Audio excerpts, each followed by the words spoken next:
YouTubers, Pastor Bob. Well, I hope you guys are having a blessed week. Man, I'll tell you what, mine was another tough one. Northern California, like Tuesday, Wednesday, and Thursday, it was up like 103 degrees. And the very first day, about 2 o'clock in the afternoon, my air conditioner quit. And it's brand new. The thing's like 23 months old. And it just started blowing hot air, and it took them 2 days to come out. Turned out to be a little wire was burned.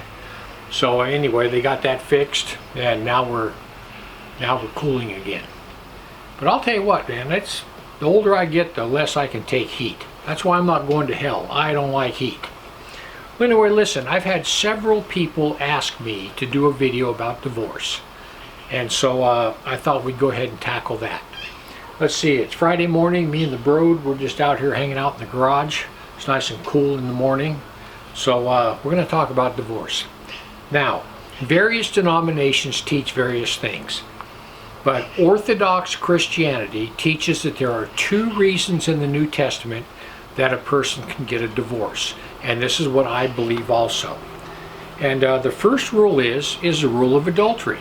And Jesus made it very plain in Matthew 5:32. He says, "But I say unto you, that whosoever shall put away his wife, saving for the cause of fornication/adultery." So if you're married to someone and they cheat on you, you are free to divorce that person. Plain and simple. Simple as that. So listen, a lot of people think that's the only one. But there is another one, and it's given to us by Paul. And the second rule is that of abandonment. An unbelieving spouse does not want to stay with a believer. Paul said that's the rule of abandonment. And this is what it says.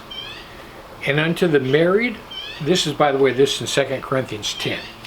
It says, "And unto the married I command, yet not I but the Lord, let not the wife depart from her husband. But if she depart, let her remain unmarried, or be reconciled to her husband. And let not the husband put away his wife." Car. "But to the rest I speak, if any brother has a wife that believes not, and she be pleased to dwell with him, let him not put her away. And if the woman which has a husband believes not, and if he be pleased to dwell with her, let not her put him away. For the unbelieving husband is sanctified by the wife, and the unbelieving wife is sanctified by the husband, else your children would be unclean." So in other words, this is what he's saying in 10 to 14. If a Christian is married to an unbeliever, and they love them and they want to stay, you cannot divorce them because they're an unbeliever. If they want to stay with you, you remain married. But then in verse 15, if I can talk, then in verse 15, this is what he goes on to say. "But if the unbelieving depart, let him depart.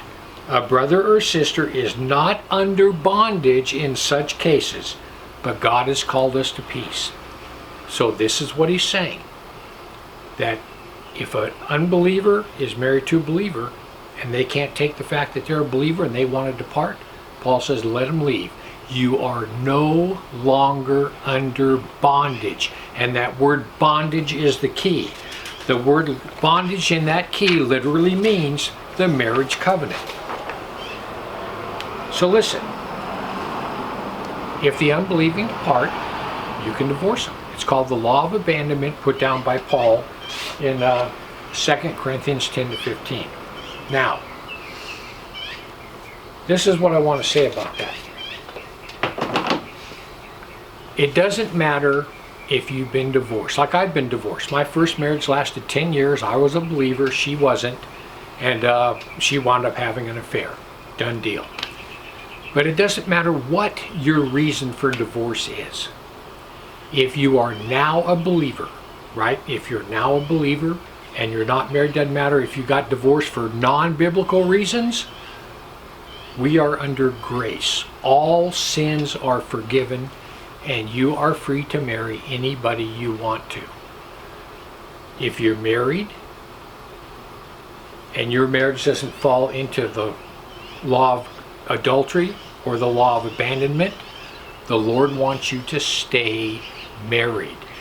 I would say the only exception to that rule is if you are being abused. If you are a believer and you have an abusive spouse, I think that falls under the same rule as the law of abandonment. If they're abusing you physically or mentally, you have a right to leave them. That's what I believe. That's not necessarily in the Bible. Oh, Brody, she's a squirrel.